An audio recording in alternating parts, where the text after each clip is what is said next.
where do you even start? That is the question I faced earlier this year as I started coming out of the first part of my cancer fight. I didn't know what to do with the second life I was given. I studied history and I was a lawyer.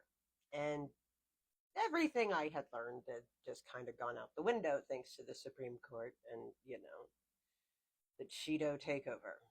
Anyway, for all of this and before that last little bit there, I had been trying to just educate about American civics and history.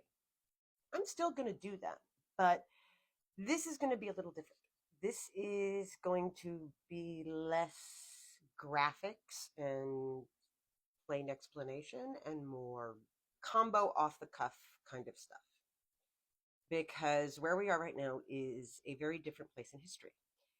I grew up listening to my mother's stories of authoritarian Hungary, which she escaped from in 1956. I have an understanding of this because of what I studied and because of what I did as an attorney. I understand how we got here. And one of the benefits of stage 4 cancer is that it stops you and it pulls you out.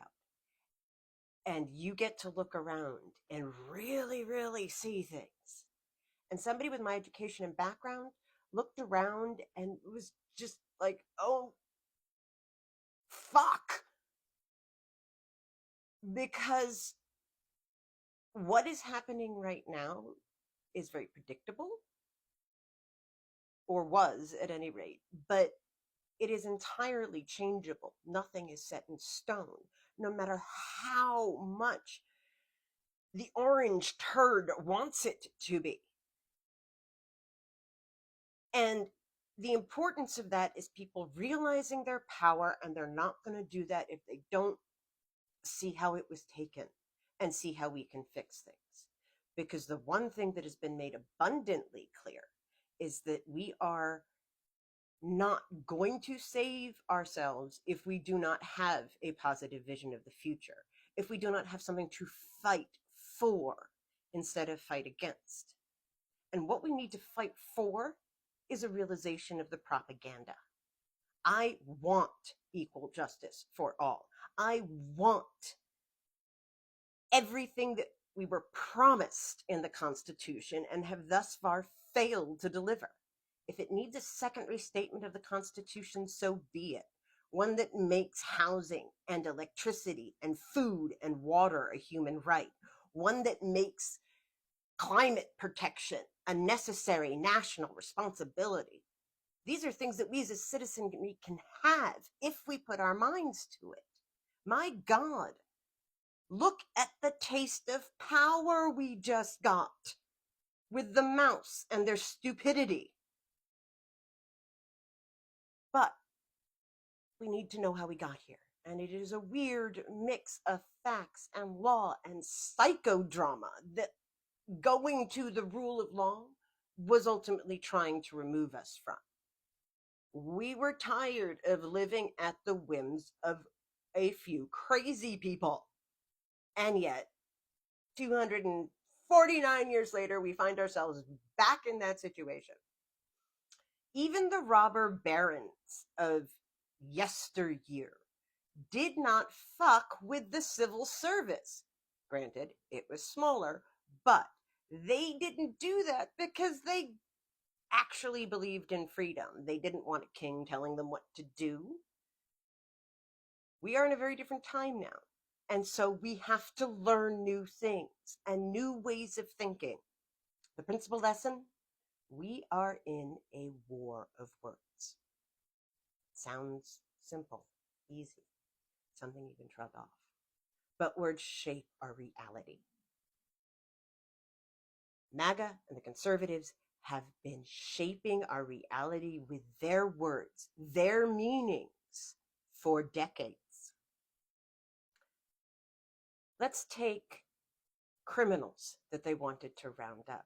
Nobody ever asked them how they defined criminals, not how the law defined criminals, how they defined criminals. Nobody asked them how they define waste, fraud, and abuse. They think caring for poor people is waste, fraud, and abuse. But they didn't say that when they brought out their slogan. As Americans, we have to start thinking differently. We have to start living up to our obligations under the Constitution. That's the thing. We forgot. The Constitution, our rights, come with obligations. Obligations that should have had us shutting this shit down years ago. They have been playing with language for years. Think job creators. Think everything they did with all the acronyms, DEI, everything like that. They have created a reality by creating new definitions of words. That is our fundamental battlefield. That is what we have to do. We have to reclaim our words. We have to reclaim our definitions. And we need to dig into every definition proposed by these assholes to try and find out what they really want to do.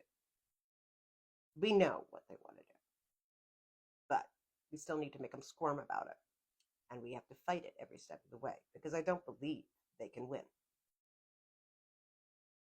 But yes, the first step in all of this